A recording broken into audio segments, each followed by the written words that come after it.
വാളെടുത്തവനും വാള് കൊണ്ട് തന്നെയാ മരണം.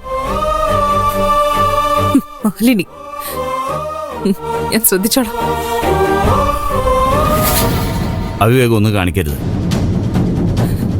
എടുത്തിയാട്ടവും പാടില്ല. എനിക്കറിയാം എന്ത് വേണോന്ന്. ഡാഡി പേടിക്കണ്ട. ഞാൻ കാരണം ഡാഡിക്ക് ഒരിക്കലും സങ്കടപ്പെടേണ്ടി വരില്ല.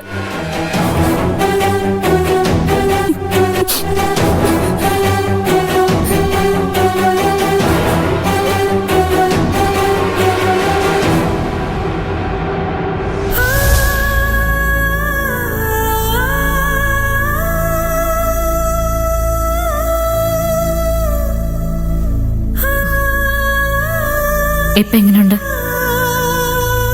ഒരു മാറ്റവുമില്ല. ഓരോ ദിവസം കഴിയുന്തോറും പ്രതീക്ഷകൾ കുറഞ്ഞു കുറഞ്ഞാ വരുന്നത്. അങ്ങനെയൊന്നും കരുതണ്ട ചേട്ടച്ച. ഇപ്പോ മരുന്നുകളൊക്കെ തുടങ്ങിയിട്ടല്ലേ ഉള്ളൂ. എല്ലാം ശരിയാവാൻ കുറച്ച് സമയമെടുക്കും. അതെ, അങ്ങനെയാ ഞാനും വിശ്വസിക്കുന്നത്. എന്തായാലും ആളെ തിരിച്ചു കിട്ടിയല്ലോ, അത് തന്നെ മഹാഭാഗ്യം. കുറച്ച് മരുന്ന് വാങ്ങാനുണ്ട്, ഞാൻ വാങ്ങിയിട്ട് വരാം. ദേവിക അവിടെ ഉണ്ടാവില്ലേ? ആ, ഞാനുണ്ടാവും.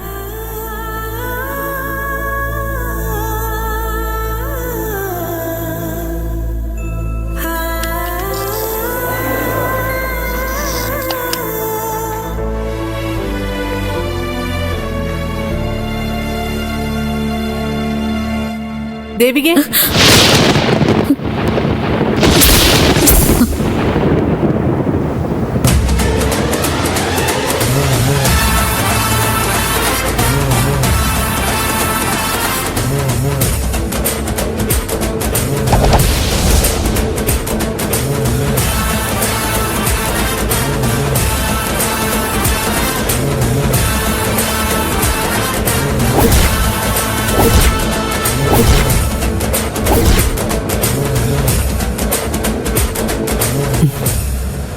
നിന്നെ തന്നെയാ. നീ ആ വാതിലിന് കുറ്റിയിട്.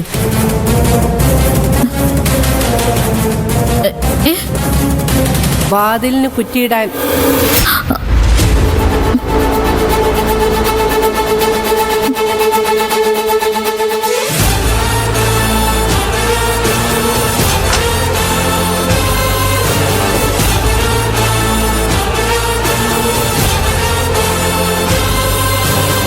വിശ്വസിക്കാൻ പറ്റുന്നില്ലല്ലേ?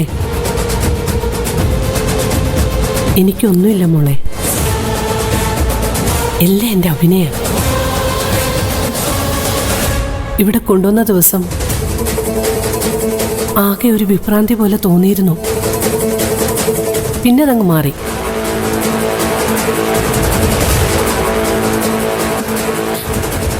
എനിക്ക് എന്താ പറ്റിയെന്ന് അറിയണോ നിനക്ക്?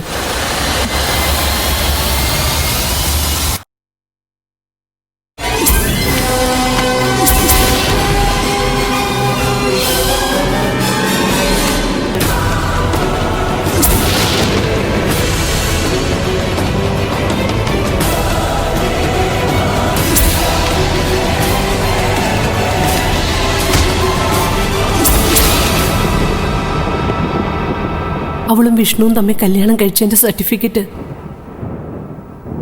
ഞാൻ കണ്ടു.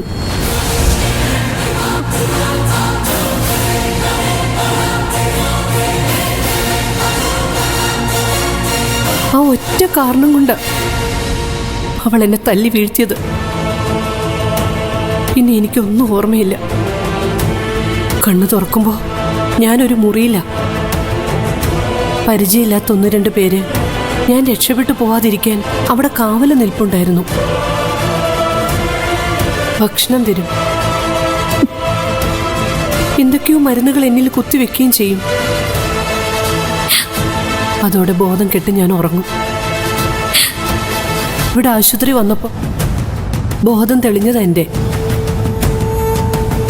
പക്ഷേ ചുറ്റും നടക്കുന്നത് എന്താണെന്ന് അറിയാനുള്ള ആഗ്രഹം തോന്നി. അതുകൊണ്ടാ ഞാൻ ബോധമില്ലാതെ അഭിനയിച്ചത്.